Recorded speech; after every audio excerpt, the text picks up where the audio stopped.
Malawi Brief. Tsopano ndi nthawi ya nkhani madzulo pa Times TV lero pa 28 January 2026.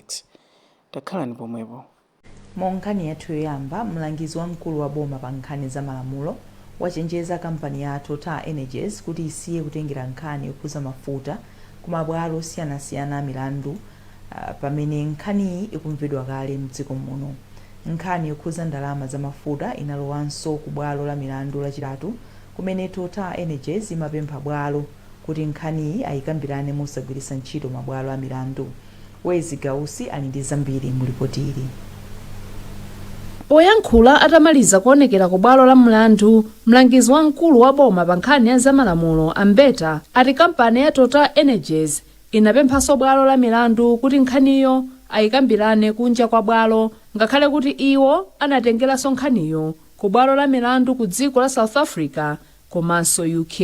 Iwo ati kutengera nkhaniyo ku mabwalo a milandu osiyanasiyana kumabwereza chisokonezo pofuna kupeza chilungamo. Timamuuza bwalo kuti yayi chitidwe uwu ndolakwika chifukwa uonetsa kusalabadira zigamulo za makhoti aso komanso kusalabadira zimene anthu anagwizana pa arbitration agreement kunena kuti ngati arbitration itakanika tidzayuza makhoti awo Malawi, komanso kuti ngati atenga court order ya ku South Africa kuti tisapitirize kuno koma kuno tili ndi order ya Supreme Court yatuna kuti pitani mukapange full trial zokhanga kuti akutika mampanikani pa makhoti awiri osiyana komanso zomwe kayendetsedwe ka milandu simayenera kuti munthu akhale nkhani yomweyo mabwalo ambiri.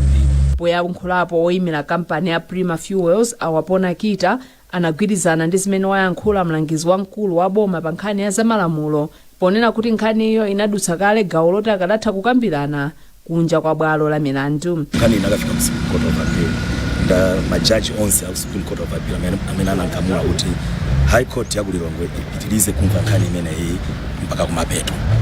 Ndiye ife kwathu ndikudabwa kuti koda ufuna kuti tisasatire chigamulo cha Supreme Court. Ndiye court la mbali zonse ziwiri ife tasusana nazo zimenezo and court inatipereka chigamulo chake kufika mawa. Oyimira mlandu kampani ya Total Energies Amwedekai Msisa sanathirepo ndemanga atamaliza kuonekera ku bwalolo. Oweruza milandu a Precious Kondowe wayimitsa mpaka pa 25 February kuti nduna yakale yona za malonda apitumbiko mumba komanso mneneri wa chipani cha Malawi Congress a Jesse Kabwira azayankhepo ngati akuvomera kapena kukana mlandu mwakwazenga. Akondowe ayimitsa mlanduwu potengera kuti oyimira boma anakanika kubweretsa kalata ya umboni wa mlandu mwakwazenga. Kotero Akondowe alamula aboma kuti pofika pa 10 February akhala atapereka kalatazi kwa omwe akuyimira oganiziridwa. Ndipo oyimira odandaula akhwima mchizi anapempha bwalo la milandu kuti lichotse chigamulo choletsa oganiziridwa mlandu kutuluka mdziko muno.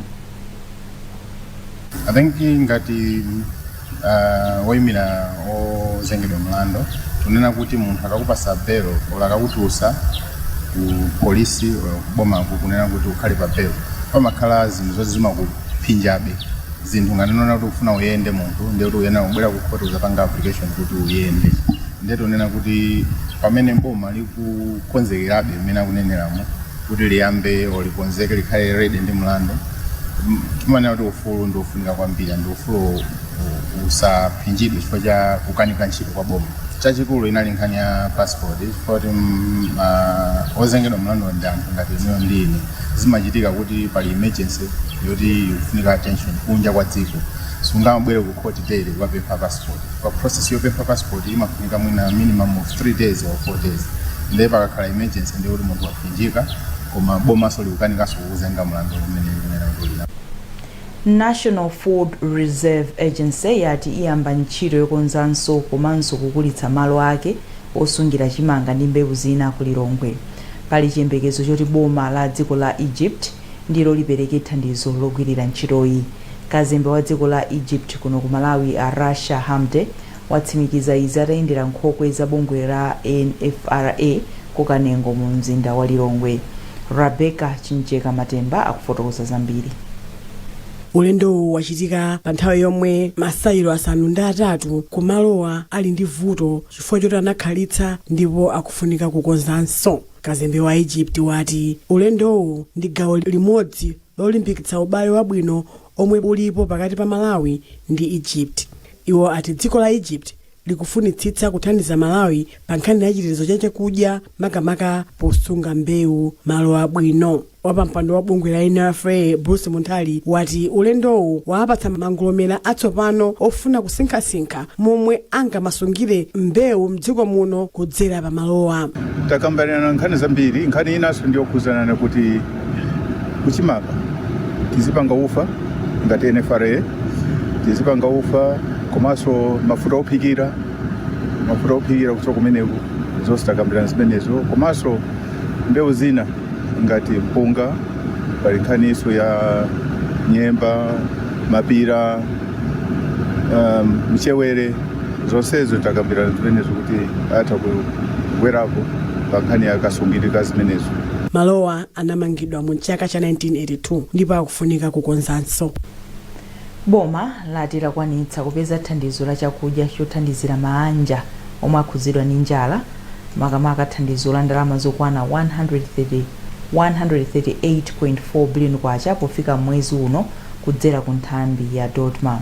Mmodzi wa akuluakulu ku ofesi ya mtsogoleri wa dziko lino ndi nduna Rashid Mterera ati nthambi iyi tsopano ikufunika thandizo la ndalama zokwana 71 billion kwacha kuti likwanitse kufikira mabanja opitirira 4 million kwacha omwe akhuzidwa ndi njala pofika mwezi wa March chaka chino. Iwo anayankhula lachitatu pa bwalo la Luchenza pamene nthambi ya Dotma imapereka chimanga kwa mabanja 1200. Daniel Zimba walemba ripoti ili.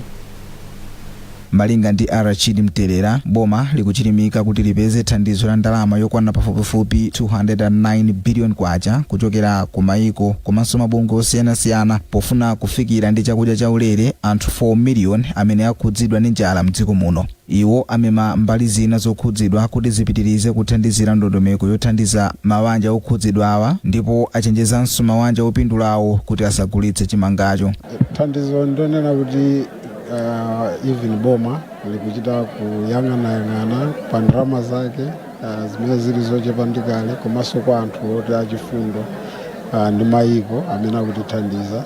Ndiye ndi chinthu chomvetsa chisoni kuti tapasa kenako tizimvanso kuti mwina chimanga chicha chogulitsidwa pali njira ina yosayenera ndi mmene ife timaganizira. Ndipo achimwemwe phungu wa dera la municipality ya Luchenza omwe anatsogolera mwambo opereka thandizolo achenjezanso adindo ena m'madera kuti asamakondere polemba anthu oyenera kupindula ndi thandizo la boma. A Odeta Sikulamowa ndi mayi wachikulire yemwe wapindula nawo ndi thandizo la chimangacho. Kuno kucholo njala nde iliko chifambuyo monsemu pa Luchenza pano siti malandira chimanga. Tilipo ambiri amene tikuzunzika ndi njala. Nde apata sangalala kuti tatani talandira chimanga ana akadya. Mwezi wa Oktoba chaka chatha mtsogoleri wa dziko lino adalengeza ngozi ya njala maboma 11 a dziko lino kutsatira ripoti la Malawi Vulnerability Assessment Committee limene lidasonyeza kuti mabanja 4 million dziko muno adali pa chiopsezo cha njala pakati pa miyezi ya Oktoba chaka chatha ndi March chaka chino. Bungwe la Malawi Electoral Commission MEC lalangiza anthu amene achititse kalembera pa chisankho chapadera pa 17 March kuti asalowetse ndale pa ntchito yawo. Commissioner wa bungweli a Caroline Mfune wayankhula izi ku Mzuzu potsegulira maphunziro a anthu omwe ndi amasiku awiri. Feston Malekezo wadzandiza mbiri mu ripoti ili. Amfune anati kulabukisa kulikonse pakalembera kutha kusokoneza ntchito ya chisankhoyi kotero anthuwa akuyenera kukhala osamalisa. Kenaka iwo anati anthuwa akuyenera kukhala ozigwira popeza kuti anthu ena sachedwa kupsa mtima, ndipo akuyeneranso kukhala ndi chidwi pothandiza anthu amene ali ndi maulumali osiyanasiyana komanso anthu achikulire. Kubwera anthu osiyanasiyana, pali ena aulumali, pali ena okalamba, pali ena osamvetsesa za technology. Nunso mukuziwa nkhani ya technology ena kumvetsesa kumavuta ndi ntchito yayiwo kuti azikapanga explain bwinobwino kuti anthuwo amvetsese. Nkhani inaso ndimakumbutsa kuti munthu wina aliyense ogwira ntchito ku Malawi Electoral Commission asatenge mbali ya ndale. Akatenga mbali ya ndale sakhalanso munthu onena kuti uyuyu ndi wa Malawi Electoral Commission ndi akadziwa kuti ndandale ndi bwino asapiteko chifukwa ifeyo tufuna mbiri ya Malawi Electoral Commission izikhala amene ilili malamulo. malinga ndi bungwe la MEC anthu okwana 103 ndi amene athandizire ntchito yakalembera komanso kuunika mayina mchigawo chakumpoto. Chisankhochi chizichitika madera awiri a kansala omwe ndi kwa Luwinga kumzuzu komanso Iyembe ku Karonga ndi dera la Phungo lomwe ndi pakati pa boma la Rumphi.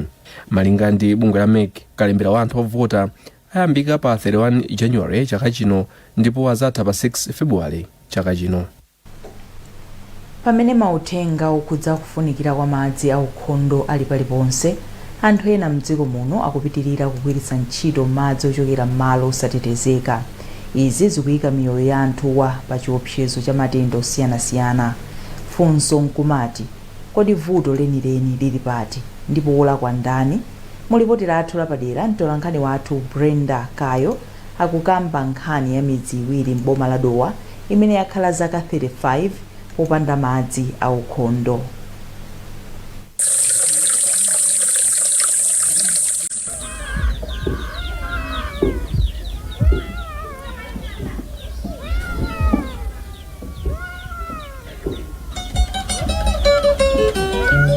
Amayi amayembekezera kuti akadzuka mmawa agwire ntchito zawo zapakhomo, ndipo madzi ndi chinthu chimodzi mwa zinthu zofunikira pakhomo. Koma mmodzi mwa achiwanda ndi mangulu omwe ni midzi yoyandikana kwa mfumu yayikulu Nsakambiwa boma la Dowa ndi imodzi mwa mamidzi yomwe yakhala ndi vuto kwa madzi kwa zaka 35. Midzi iyi inakhazikitsidwa mchaka cha 1992, koma kuchokera mchaka cha 1992 mpaka napano anthu ochokera m'midzi sadziwa kuti madzi aukhondo amaoneka bwanji.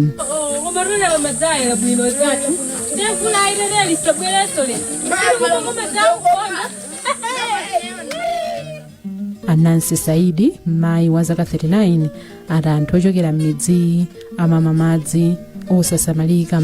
Mwa nthawi zonse Asaidi kukacha mmawa amayenera kudzuka ndi kulowa kuthengo kuti akayang'ane madzi. Ngakhale kuti iwo amakhala akupita kumaloku, amakhala kuti alibe chiyembekezo kuti atha kubwerako ndi madzi. Pamalopa ndipo mwenso ziweto monga mbuzi, agalu komanso ng'ombe zimakhala zikumwa, ndipo anthu akapitapo amakapeza kuti madziwa ada kapena auma. Midziyi chiyambireni kuvomerezeka kuti itha kukhala mudzi sinakhaleko ndi madzi aukhondo monga pa Mpopi, Mjigo, ngakhale chitsime chosamalika. Palibe njira iliyonse yomwe midziyi ingapezere madzi aukhondo kuposera kumwa pomwe iwo amapeza chiyembekezo kuti akhoza kumwa madzi. Asaidi ati ngakhale amadziwa kuti kumwa madzi kuchokera pamalopa akhoza kudwala matenda osiyanasiyana monga kolera komanso kutsegula m'mimba, komabe alibe njira iliyonse yomwe iwo angachite kuposera kungovomereza. Ife mavuto amene timakumana nawo kuno kumtsinje niyo rivula ikagwa kuno kwathu timasiwekera madzi.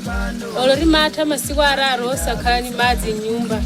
Timathekera kuti atipenye amene tipeza amene ali ni nyumba ya malara kuti kachingileko kuti tipezeko madzi yoyera. Izi ati zikupangitsa kuti m'midzimu azipezeka ndi matenda osiyanasiyana monga kolera komanso kutsegula m'mimba. Ndipo mmodzi mwa amayi omwe tinayankhula nawonso Alontia Ndalama a zaka 60 ati azimayiwa amatha kupita usiku kumalowu kukasaka madzi. Ngabaweza lunga madzi kuno amakomana ngindikambiri zoopsa. Mwina njoka, mwina anthu, mwachite chipongwe, mwachipikisa kuno kumadzi. Wili chite mantha kunoko, mwero magwana awo. Ndo mavuta imapita kuno kumadzi. Mchaka cha 2025 anthu okwana asanu ochokera mmodzi mwa amangulu anapezeka ndi nthenda ya kolera. Ngakhale kuti anthuwa amakhudzidwa ndi nthenda yotsegula m'mimba ngakhale sokolera, kuti munthu ayende ku chipatala kuchoka kumudziko amayenera kuyenda mtunda otalika malipande 18, komanso kuti apereke njinga yakabaza amayenera kulipira ndalama zokwana 25,000. A George Sambani ati vuto la madziri likusokoneza ntchito za chitukuko kudera lawo. Mudzi kwathu kuno tetapeza thandizo monga la Mjigo kuti tizimwa madzi abwino, tikazokhala thandizo loonekera anthu pakati pathu. Kotero tikazokhala chinthu chopambana chifukwa kuti anthu akhale ndi moyo monga tafotokoza kale ndiye kuti ndi madzi komanso kuti munthu adye zimadalira madzi popanda madzi ndiye kuti palibe moyo chifukwa komati madzi ndi moyo. amfumu Mangulu ati vuto la madzi lakhala lovuta kwa nthawi yayitali kudera kwawo ndipo akhala akufikira makomiti omwe amayendetsa ntchito zachitukuko m'madera koma mudzi wawo sudalandireko thandizo lililonse. kunoko ifeyo sidafikirepo ngati kuboma koma ma VDC level ngati amene amayimirira kuno kumudzi timathulembetsa chaka chilichonse koma thandizo silifika oti mpaka panopa sidalandireko thandizo lililonse oti chaka chathachi pa VDC level idalilemba ndipo datika mu kalindolone kuti tilandira mjigo koma zimenezo sidalandire mpaka na chaka chino. ndipo yemwe amaona za madzi m'boma la Dowa Afane Muula anavomereza kuti anthu oposera 250 omwe ndi ochokera m'midzi akuvutikadi pa nkhani ya madzi. timadalira CDF imene imakhala mwina yocheperako timalandira 6 miliyoni pa wadi imene somwina papoho imodzi nali yosakwanira komano ndi ndalama yoti imapangidwa control kwambiri ndi ndalama yoti imafikira manja mwa MP amene amapanga determine kuti tikumbe kuti so Kambulu sinabwereko ngati pa list ndi kubwera kwa CDF tikukhulupirira kuti ikhala dera loyambirira kulipanga prioritize kuti tagaire madzi. koma mkulu woona za madzi ku nduna woona za ulimi komanso za madzi Aema Mbalame ati kuonjezera ndalama zachitukuko zomwe boma lidavomereza kufika pa 5 biliyoni zithandizira kuti ntchito zachitukuko komanso kumanga mijiko m'madera momwe mulibe madzi ziyende msanga. kotero iwo ati madera monga Chiwanda ndi Mangulu akhala oyamba kuwayika mu ndandanda owathandiza pa chitukukochi. dziko la Malawi lili ndi masomphenya oti mufika mchaka cha 2030 aliyense mdziko muno adzakhala ndi madzi aukhondo koma kwangokhala zaka zinayi zokha ndipo madera ena mdziko muno akusowekerabe madzi aukhondo. izi ndi zovuta zina zomwe Anansi Saidi komanso amayi ena ochokera m'midzi akumana nazo kwa zaka zokwana 35.